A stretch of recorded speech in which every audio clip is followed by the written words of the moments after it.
জয়তে আপোনালোকক ধন্যবাদ জনাইছোঁ আৰু বিশেষ ধন্যবাদ জনাইছোঁ মুকুল নাৰায়ণ দেৱ বৰ্মন দেৱক যি আমাক এটা আজি পবিত্ৰ দিনত নিমন্ত্ৰণ কৰি এটা পবিত্ৰ অনুষ্ঠান অনুষ্ঠিত কৰিছে আৰু তাৰ আঁৰত লুকাই আছে তেওঁৰ মহানতা। তেওঁ ইমান এটা সুন্দৰ ইয়াত মন্দিৰ বিষ্ণু দেৱালয় তৈয়াৰ কৰি দি ক্ষান্ত থকা নাই।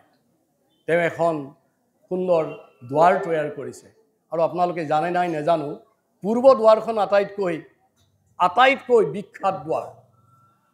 পূৰ্ব দুৱাৰখন আটাইতকৈ বিখ্যাত দুৱাৰ, 4 দুৱাৰ থাকে, পূব পশ্চিম উত্তৰ দক্ষিণ। ইতিমধ্যে আমাৰ বৰ্মন ডাঙৰীয়াই কৈছে এইখনক সিংহ দুৱাৰ বুলি কোৱা হয়, সেইকাৰণে 2টা সিংহ দিয়া আছে। পুৰীত যদি যায় আপোনালোকে দেখিব মূল দুৱাৰখন হৈছে সিংহ দুৱাৰ, পূৰ্ব দুৱাৰ, আৰু বাকীখিনি এফালে আছে হস্তি দুৱাৰ, এফালে ঘোঁৰা দুৱাৰ আৰু এফালে আছে এনেকৈ 4টা দিশত 4খন দুৱাৰ আছে। তাৰ ভিতৰত মূল দুৱাৰখন ইতিমধ্যে আমাৰ নিৰ্মিত হৈছে। গতিকে আমি আজি ইমান আনন্দিত হৈছোঁ। মই ফটো দেখিছিলোঁ, মোক বৰ্মন প্ৰভুৱে ফটো দেখাইছিলে, ফটো দেখা পাইছোঁ ইমান ডাঙৰ বনালে আপুনি। এতিয়া আহি দেখিছোঁ এখন ডাঙৰ নহয়, ডাঙৰতকৈ ডাঙৰ। মই ভাবিছিলোঁ হাতী সোমাব, এতিয়া দেখিছোঁ হাতী নহয়, ইয়াত ডাঙৰ ডাঙৰ মানে ইন্দ্ৰৰ ঐৰাৱত সোমাই আহিব, ইমান ওখকৈ বনাইছে।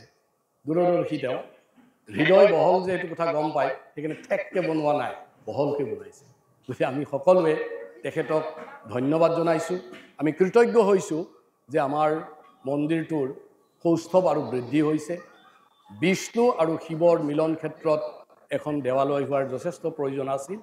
আজি সেই প্ৰয়োজন সম্পূৰ্ণ হৈছে আৰু আপোনালোকে নিশ্চয় আশা ৰাখিছে যে বৰ্মন দেৱৰ আৰু উত্তৰ আমি কামনা কৰিছোঁ যাতে এইবাৰ দুৱাৰতকৈও এটা কিবা ডাঙৰ বস্তু তেখেতে আমাৰ ওচৰত থৈ যায়। হৰে কৃষ্ণ।